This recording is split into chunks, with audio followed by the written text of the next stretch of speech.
In today's video, I'll be giving you my predictions for the NFL Championship round coming just tomorrow. We are not far away from this at all. I'm honestly a little late with this video, but hey, better late than never. And also, this is a great set of games. It really is. They've really panned out. Maybe not the way most people wanted or how they predicted it, but at the same time, the matchups that are in front of us are very interesting. So before we get in this video, let me just remind you once again, check out w.gg. This stuff, you can see it right behind me, right over here. This is my favorite energy drink in the world right now, actually. Not even lying. It's actually so good.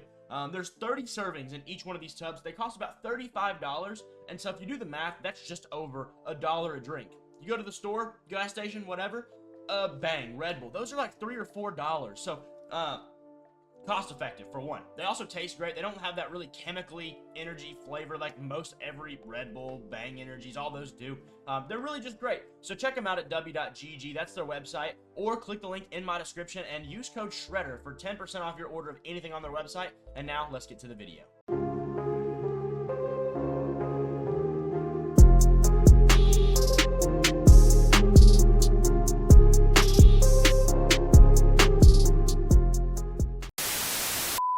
Before we get too far into this video, I'm going to give you my top 5 wide receivers from the 2024 NFL season. Now, just a little disclaimer here. Just because you make the top 5 in 2024 doesn't mean you are a top 5 receiver in the league. There is a difference. The difference is, well, you had a good year versus you are a legit, certified, great receiver that is perennially going to be awesome. So, giving that information, let's get right into it. Brian Thomas Jr., a rookie at number 5. Impressive as it is, he had 1,282 yards, 10 touchdowns on only 87 grabs. Most guys with that many yards, over 90, 100 grabs in the league, but in the year, excuse me. But he did not have to have 100 grabs. He got it on a lot of breakaway plays, and hey, however you do it, you get it done. It's pretty great. Considering what happened in Jacksonville this year, considering the drama and the trouble, that's pretty impressive in my opinion.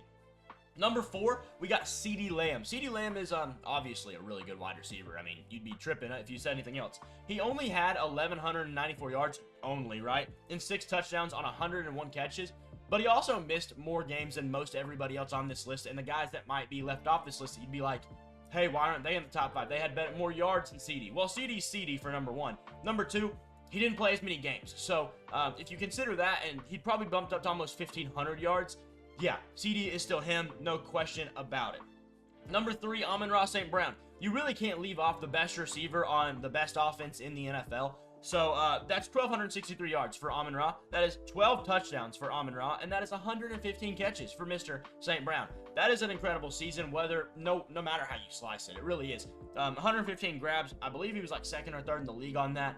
And a lot of yards, and just a dynamic player for a great offense. And number 2, no one else other than Justin Jefferson. Justin Jefferson, 1,533 yards. That's an incredible season at itself. 10 touchdowns, wonderful. 103 grabs, awesome. That's awesome. But, I mean, I can't stick around talking here long. There's not much to talk about, really. It's Justin Jefferson. But also, number 1, Ja'Marr Chase. Now, is Ja'Marr Chase my number 1 receiver in the league? He is not. That is Justin Jefferson, in my opinion, at this moment in time. However, Ja'Marr did have a better season. 1,700 yards, 17 touchdowns, and 127 receptions. You might be asking, how is he not your best receiver in the league when those numbers are far and away better than everyone else? Fair question, but you look at the reasons why he had that many yards. They were throwing every single game the entire second half. They had to. And it's not his fault by any means, so don't put that on him. But at the same time, the opportunities were there far more than for a lot of other guys. So, all great receivers. Don't knock any of them. But this list, Ja'Marr number 1, Justin Jefferson number 2, Amon-Ra at 3, CeeDee number 4, and Brian Thomas Jr. number 5. Let's get to our predictions. The first game at 3 o'clock Eastern on Sunday. We have a divisional matchup. The Commanders and the Eagles. Now, these two teams, if you remember these lists, my rankings are different than the seeding. My rank for the Philadelphia Eagles was number 2. My rank for the Commanders was number 12. This was as according to my pre-playoffs rankings for every playoff team. The Commanders have far exceeded their ranking in my book. Should be no shock. I mean, well, should be a shock, but should be no surprise to hear that at this point, I guess. They're good, man. I underestimated them. I mainly did that because I underestimated having a rookie quarterback, and that's fair. I'm not going to, lay off of that. I think that's an absolutely fair reason. We didn't know what a rookie quarterback would do in the NFL playoffs at all. So you know, we just had to see it happen. And, well, he has performed. Jayden Daniels has absolutely performed. Impressed me to most of every game he's played. But this is a different matchup for them. They're playing the Eagles, which that's a tough game, man. That's a very, very tough game. The Eagles and Commanders did split their season series this year, winning 1 game apiece. So this one is game 3. It'll be the tie-breaking, division-breaking game. Who really is the division winner? I know Philly did win it, but, you know, technically, if they beat them twice, I mean, you never know. Either way, you get the point. This game's going to come down to me, in my opinion, to a lot of what can Philly not do. That's going to be passing the ball. Is that going to be a problem like it has been in the last few weeks? Are they going to not play defense, which I don't think they will. I think they will play good defense. I mean, they have been a great defense all year long.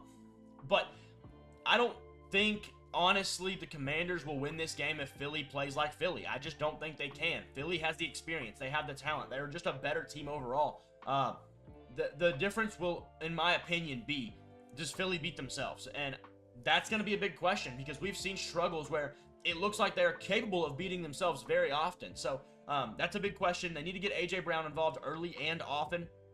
A lot of things here that, you know, should be just pretty easy for them. But you never know in one of these games. Something can always go wrong, and at the worst time at that. So for this game, I am going to predict that the Eagles do win 27-17. I think it will be a little bit of a runaway. I think the 17 is going to look a little bit closer on the scoreboard than it really is. I think the Eagles are going to have their way. I think they're the better team. They have more experience, and to be quite honest with you, I know I'm not trying to hate, but I just don't think Jayden Daniels can do it just yet. I just think he needs more time in the league, which is not a slight towards him. It's just something that almost every single player needs entering the NFL. He's got to have that experience, and it's just not time just yet.